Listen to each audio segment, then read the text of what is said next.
जाते बड़ा पुलिस के बहालिया कहो कि कुछ ले ले आइहा,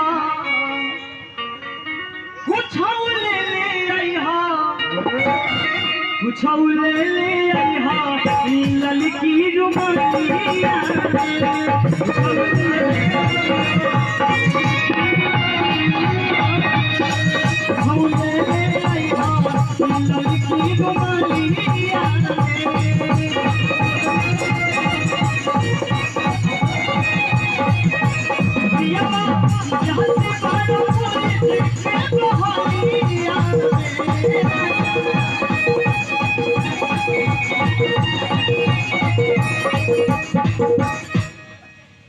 देखिए हमारे क्या बात है।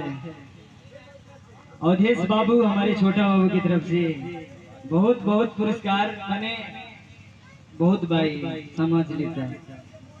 हमारे भोला जी की तरफ से हमारे भांजा की तरफ से बहुत बहुत पुरस्कार आए बाबा के दरबार में। बाबा से विनती रही कि दिन दूना रात चौगुना हमेशा बनोले रहे। बहुत सारा वाली भैया की साचे दरबार की औरत कहा तरी कि पिया जाते बड़ा पुलिस के बहालिया में कि कुछ ले ले आइहा, कि कुछ ले ले आइहा, ललकी रुमालिया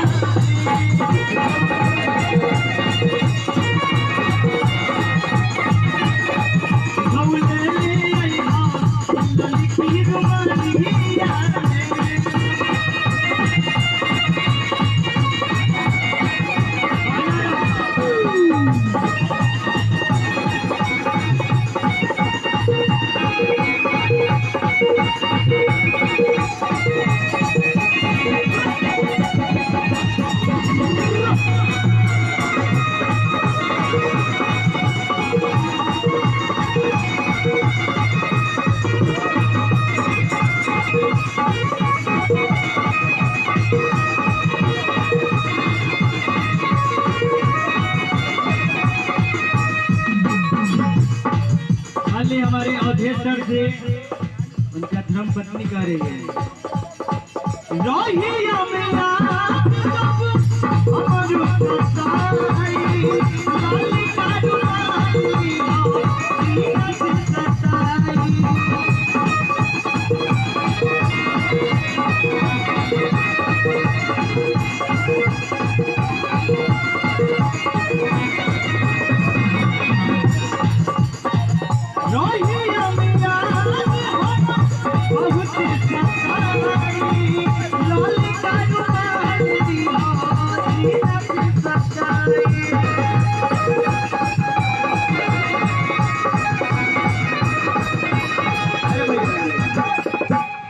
औरत कहा तेरी कि पिया भूल नहीं जइहा कौनो गलिया में राजा,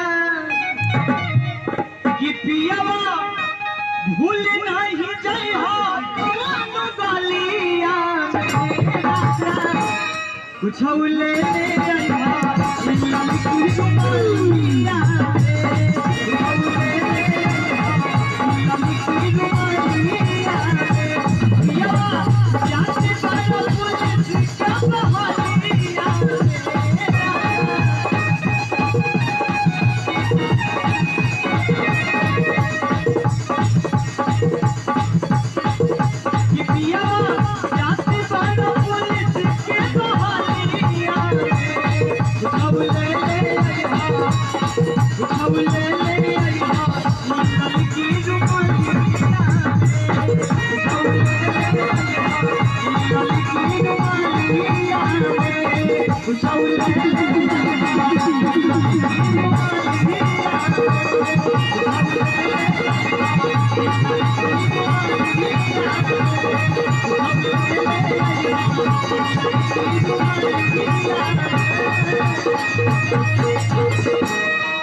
बोल साची दरबार की।